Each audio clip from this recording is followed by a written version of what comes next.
ভারতের সবচেয়ে বড় স্টেডিয়ামে শাই সুদর্শনের নান্দনিক ইনিংসের উপহার। রাজস্থান রয়্যালসকে উড়িয়ে দিয়ে একটা ৮২ রানের ইনিংস খেলে বসেন গুজরাটের এই ওপেনার। সেঞ্চুরিটা ছুঁতে পারেননি ঠিকই, কিন্তু ব্যাট হাতে যে ভায়োলিনের সুরের মূর্ছনাতেই ভাসালেন আহমেদাবাদের স্টেডিয়াম।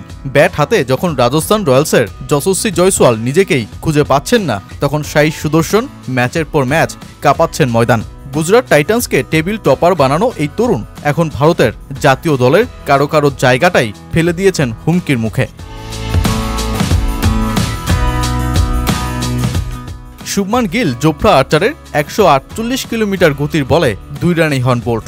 অথচ অপর প্রান্তে শাই সুদর্শনের চোখে কোনো ঘাবড়ানোর ছাপই নেই। জস বাটলারের সাথে ৮০ রানের জুটি আর শাহরুখ খানের সাথে করেন ৬২ রানের জুটি। ব্যাস, কখনো রয়েস হয়ে কখনো বা আগ্রাসী হয়ে রানের গতি বাড়ানো সুদর্শন ছুঁয়ে ফেলেন অর্ধশতকটাও। আর শেষ পর্যন্ত ৮২ রানের ইনিংস খেলেই হন আউট।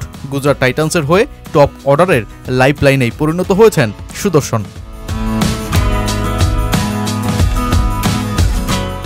২০২৪ আইপিএল ছিল সুদর্শনের ব্রেকআউট সিজন। সেই আসরে ৫২৭ রান করেছিলেন তিনি ৪৭ গড়ে। এবার তো আরও ভয়ঙ্কর সুদর্শন।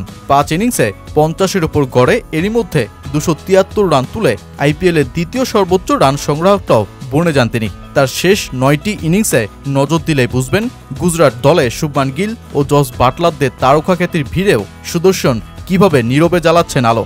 সবশেষ ৯ ইনিংসে ৫ হাফ সেঞ্চুরি ও ১ সেঞ্চুরি হাঁকান এই ব্যাটার। সময় মতো শান্ত ও প্রয়োজন অনুযায়ী আগ্রাসী। সবশেষ রাজস্থানের বিপক্ষে তার ৮২ রানের ইনিংসের চিত্রটাই ছিল এমন। তাই তো কোনো কীর্তি না গড়তে পারলেও এই ইনিংসের মহত্বটা যে বিশাল। দলটির সহকারী কোচ ম্যাথিউ ওয়েট তাই সুদর্শনকে নিয়ে জাতীয় দলের স্বপ্নটাই দেখতে শুরু করেছেন। সে অসাধারণ, খুবই প্রভাবশালী এবং আমাদের জন্য দারুণ গুরুত্বপূর্ণ। যে কোনো পরিবেশে খেলতে পারে এবং চাপ সামলাতে পারে। খুব শিগগিরই ওকে ভারতের জার্সিতে দেখতে পাবো বলে আশা করি। কথায় আছে রতনে রতন চিনে। শাই সুদর্শনকে চিনতে ভুল করেননি ভারতের সাবেক হেড কোচ রবি শাস্ত্রীও। তিনি তো এই ওপেনারকে ভারতের ৩ ফরম্যাটেই ব্যাট হাতে দেখার স্বপ্নে এখন। গুজরাট টাইটান্সের ২ শাই সুদর্শন ও শাই কিশোর দুজনেই ভারতের হয়ে খেলতে পারে।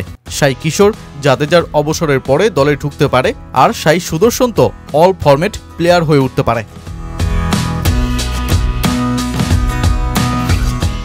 শাই সুদর্শনের সবচেয়ে বড় বৈশিষ্ট্য হচ্ছে গ্যাপ খুঁজে শট খেলা। আসলে ক্লাসিক্যাল ব্যাটারদের বড় অস্ত্রই যে এটা। রাজস্থানের বিপক্ষে সুদর্শন ১১টি বাউন্ডারি হাঁকিয়েছেন, যার ভেতর শুধুমাত্র একটি শট ফিল্ডারের কাছে গিয়েছে।